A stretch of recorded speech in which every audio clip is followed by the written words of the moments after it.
Men and women, مرد اور عورت, these two genders they make up this world, یعنی پوری دنیا میں یہی ہیں مرد اور عورت. اب ان میں جو ریلیشن ہے اس ریلیشن کی کوئی پرنسپلز ہونے چاہیے, کوئی باؤنڈریز ہونی چاہیے, اور آبویسلی اس ریلیشن کی کوئی پراپر گورننس ہونی چاہیے, کوئی رولز اینڈ ریگولیشن, کوئی ڈسپلن ہونا چاہیے. اور یہاں ہم دیکھتے ہیں کہ ایک اصول جو ہمیں بالخصوص دین اسلام نے دیا کہ what is the importance of a female in the life of a male, یعنی ایک عورت کی مرد کی زندگی میں کتنی اہمیت ہے. دیکھیے جب ایک عورت کے گھر بیٹا پیدا ہوتا ہے تو یہاں پر مرد اور عورت ان میں کیا ریلیشن ہے؟ مرد جو ہے وہ بیٹا ہے اور عورت جو ہے وہ ماں ہے.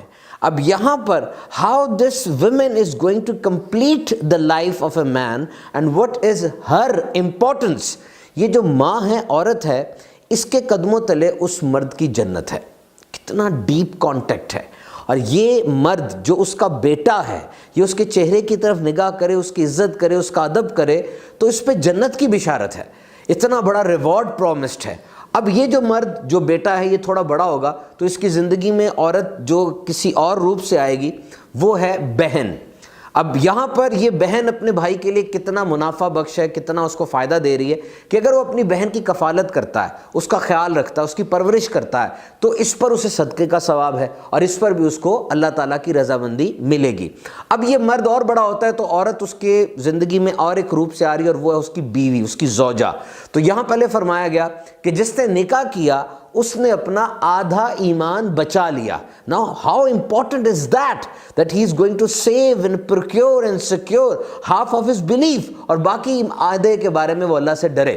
اب یہاں پر اپنی بیوی کو مسکرا کے دیکھ رہا ہے, اس کے منہ میں نوالا ڈال رہا ہے تو یہ بھی اس کے لیے صدقہ ہے.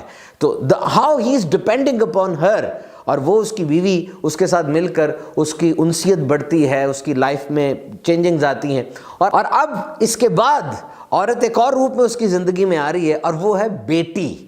اور یہ تو کتنی بڑی بشارت ہے کہ پہلے 3 بیٹیوں کے حوالے سے فرمایا گیا, پھر 2 کے حوالے سے, پھر آخر میں میرے آقا صلی اللہ تعالیٰ علیہ وسلم نے فرمایا کہ جس کی ایک بھی بیٹی ہو اور اس کی صحیح طرح پرورش کرے اور اس کو بیاہ دے تو جنت میں میرے ساتھ ایسے ہوگا, یعنی قریب ترین ہوگا. تو this is the importance of a woman in the life of a man as described by the holy prophet صلی اللہ تعالیٰ علیہ وسلم. تو اتنی بڑی دنیا میں both the genders they cannot live like an animal, وہ جانور کی طرح تو نہیں رہ سکتے. انسان ہے, اشرف المخلوقات ہیں, اور ظاہری بات ہے جو قدرتی معاملات ہیں ان کو دیکھتے ہوئے اگر انالیسس کیا جائے, بالکل بغیر کسی تعصب کے جج کیا جائے تو اسلامی طریقہ زندگی وہ یقیناً بہترین ہے. اس میں مرد کا بھی تحفظ ہے اور سب سے بڑھ کر عورت کا تحفظ ہے.